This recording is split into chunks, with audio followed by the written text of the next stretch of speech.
breathe in, breathe out.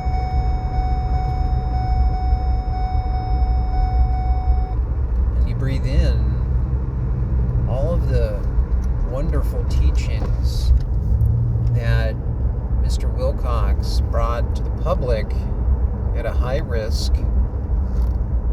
And you breathe out the sorrow, because I believe he would want you to see the sorrow as just a challenge, and to pull out the sorrow and see the great times that he was able to share with his audience. This is coming from the audience perspective. Of course, family and friends as well, but I'm coming from an audience perspective on this. And last time I pointed out how you can see so much in his face. And of course, the fans could see there was something breaking down.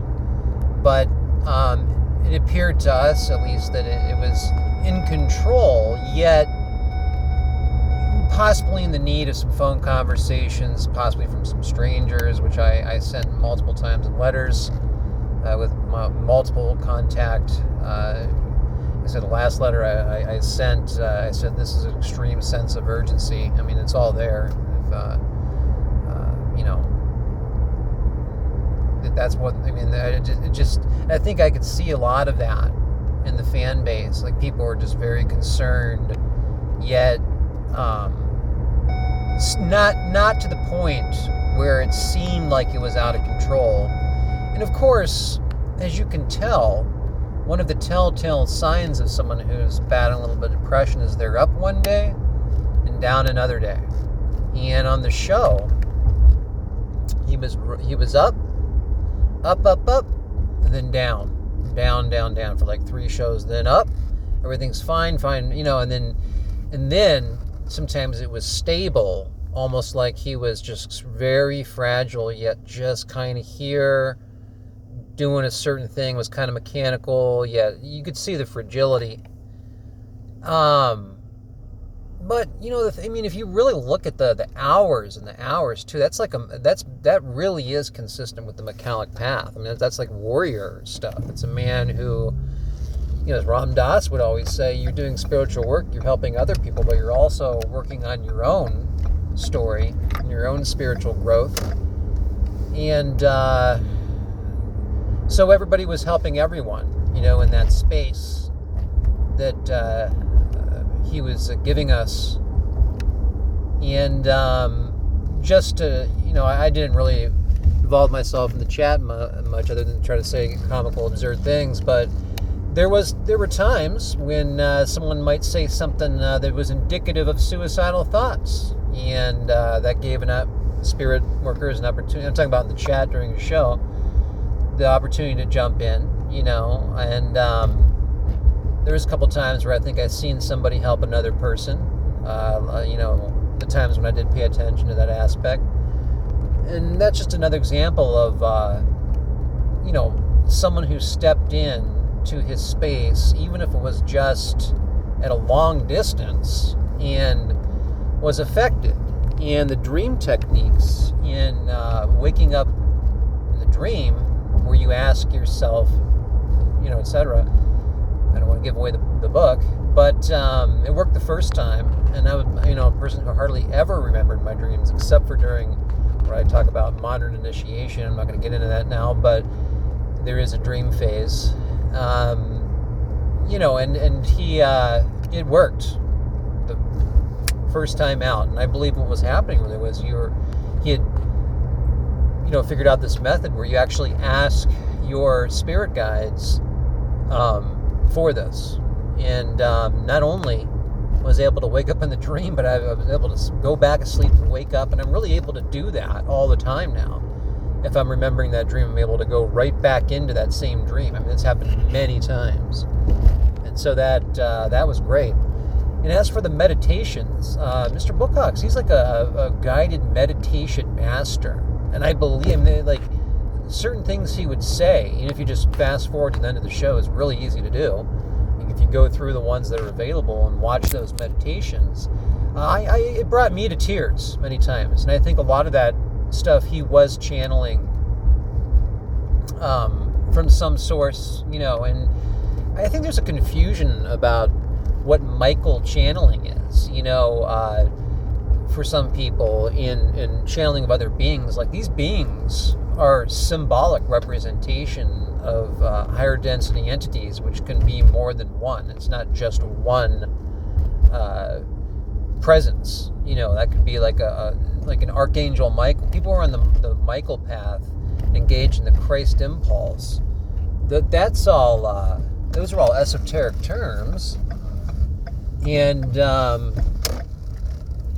like when you say someone's engaging in the Christ impulse, that has, at least from an esoteric standpoint, that has nothing to do with Jesus Christ. That's a person who takes on teaching for the public and often sacrifices their life. But you remember, when you sacrifice your life, that opens up a lot of channels for spirit workers to jump in there and be able to tap into their ascension abilities. If you're having ascension abilities, like, are you waking up and feeling strange? Or are you feeling, do you have more access to your mind? Are you seeing colors and it has nothing to do with illness? Are you able to do things all of a sudden without being taught them? Are you having psychic moments? Are you seeing specters? That was the thing for me. I do medium work, free medium work, only for serious situations and after a psychological evaluation. And can you now see like mists and stuff around crystals? And can you detect like in Aborigine areas where telluric currents are? This means you're being called. You're being called. And one second. This has to do with what Dave was talking about. Like, I believe this big wave of this wasn't 2012, it was 2022, which makes him still right. Because if you're off a couple years, when you're trying to compare, or when you're trying to calculate, events like that, that's nothing. I mean, like, even being off a couple hundred years is still like great math, So, yeah, this is happening. People are changing, and those meditations are absolutely poetic. You can actually watch those, and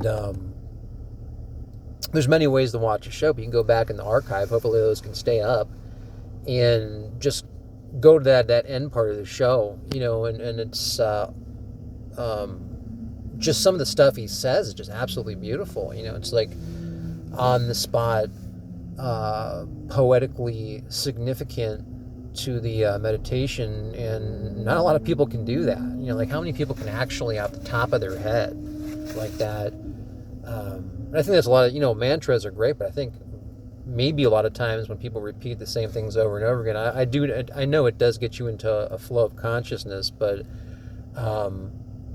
what I'm trying to say is it's easier to repeat a mantra than to continually say stuff that comes in a stream of consciousness like he does on those meditations. So they're really important, and we have that. He gave a lot of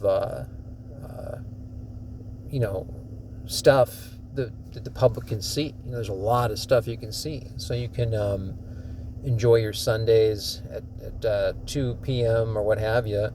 You can take some time with that, and there's plenty of material, and plenty of laughs, and yeah, I'm telling you guys, like, I understand he's not with us anymore. He's no longer in a body, but he's, I've seen some of the theories out there, and, you got to respect the family and not go too wild with, he's not alive. Trust me. Like, I've seen the spirit presence, and he was with a bunch of others. I can tell you that. It was very playful, and it looked like they were having a good time. I'm gonna be honest with you. There was all kinds of stuff going on, but then the main one came out, and that was him. I found out a couple hours later, so he's fine.